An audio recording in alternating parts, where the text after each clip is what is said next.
బాల్యం నుంచి కౌమారములోకి వచ్చిన పిల్లల్లో శారీరకంగానే కాదు మానసికంగానూ సమస్యల తాకిడి కాస్తంత ఎక్కువగానే ఉంటుంది. టీనేజ్లో కొంతమందిలో అంతులేని ఆత్మవిశ్వాసం కనిపిస్తే మరికొందరేమో తీరని ఆత్మన్యూన్యతతో కుంగిపోతూ ఉంటారు. ఒంటరిగా గడిపేందుకు మొగ్గు చూపుతూ ఉంటారు. చాలినంత ఆత్మవిశ్వాసం లేకపోవడంతో చదువులు పరీక్షల్లోనూ అంతగా రాణించలేకపోతూ ఉంటారు. అసలు టీనేజ్ పిల్లల్లో ఆత్మన్యూన్యతకు కారణాలేంటి? దీన్నెలా పోగొట్టాలి? టీనేజ్ పిల్లల్లో ఆత్మవిశ్వాసాన్ని ప్రోది చేసేందుకు తీసుకోవాల్సిన జాగ్రత్తల గురించి ఇప్పుడు తెలుసుకుందాం. ఆత్మన్యూనతకి రీజన్స్ ఏంటి అని అంటే పేరెంటింగ్ స్టైల్స్ కూడా ఉంటాయి. అంటే చిన్నప్పటి నుంచి వాళ్ళని అతిగా విమర్శించటం, పేరెంట్స్ కనుక ప్రతి చిన్నదానికి చాలా హై గోల్స్ సెట్ చేయటం, అంటే వాళ్ళ శక్తికి మించిన గోల్స్ సెట్ చేసి అవి అటైన్ అవ్వలేదని చెప్పి వాళ్ళని కాన్స్టెంట్గా క్రిటిసైజ్ చేయటం, ఇది ఒక ఇంపార్టెంట్ రీజన్. రెండోది, వాళ్ళ గురించి వాళ్ళకి కంప్లీట్ అవగాహన లేని వయస్సు. సో వాళ్ళ ఎస్టిమేషన్ అబౌట్ దేర్ సెల్ఫ్, అంటే నేను ఇది చేయగలను, ఇది చేయలేను, లేదా ఇది ఉన్నదానికంటే ఎక్కువగా భయంతో ఊహించుకోవటం మూలన.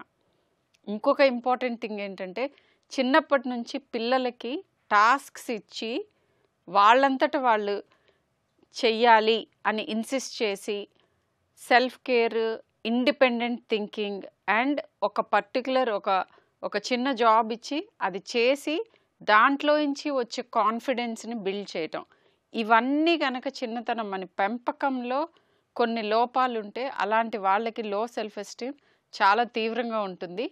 ఇవన్నీ కాకుండా పర్సనాలిటీ ప్రాబ్లమ్స్ కూడా ఉంటాయి.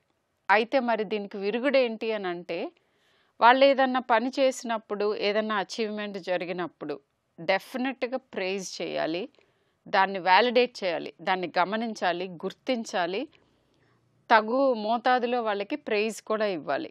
అండ్ వాళ్ళని చిన్నప్పటి నుంచి కూడా ఏజ్ రిలేటెడ్ యాక్టివిటీస్లో చిన్నగా కొద్దిగా పుష్ చేసి వాళ్ళంతటా వాళ్ళు పనులు చేసుకోవటం ఎప్పుడైతే మనం ఎంకరేజ్ చేస్తామో అలాంటి వాళ్ళలో ఏళ్ల తరబడి మెల్లగా సెల్ఫ్ ఎస్టీమ్ బిల్డ్ అవుతుంది. ఎవరికైనా కాన్ఫిడెన్స్ ఎక్కడి నుంచి వస్తుంది? ఏదన్నా ఒక పర్టిక్యులర్ పని చేసి ఆ పనికి అప్రిసియేషన్ దొరికినప్పుడు మన కాన్ఫిడెన్స్ మెల్లమెల్లగా బిల్డ్ అవుతుంది. సో ఇదొక్కటే దానికి సొల్యూషన్. అండ్ స్పెసిఫిక్గా కేస్ టు కేస్ మనం కనుక్కోవచ్చు, అంత లో సెల్ఫ్ ఎస్టీమ్ ఎందుకుంది, ఏదన్నా డిప్రెషన్ కానీ యాంగ్జైటీ కానీ ఇలాంటి అండర్లయింగ్ ప్రాబ్లమ్స్ ఏమన్నా ఉన్నాయా, వాళ్ళ గురించి వాళ్ళకున్న అవగాహన ఏంటి, దాంట్లో ఎంతవరకు నిజం ఉంది, అండ్ నిజమైన ప్రాబ్లమ్స్ కొన్ని ఉంటాయి, వాటిని సొల్యూషన్స్ మనం చూపిస్తే ఈ ఆత్మన్యూనత తొందరగానే ఓవర్కమ్ అవ్వచ్చు.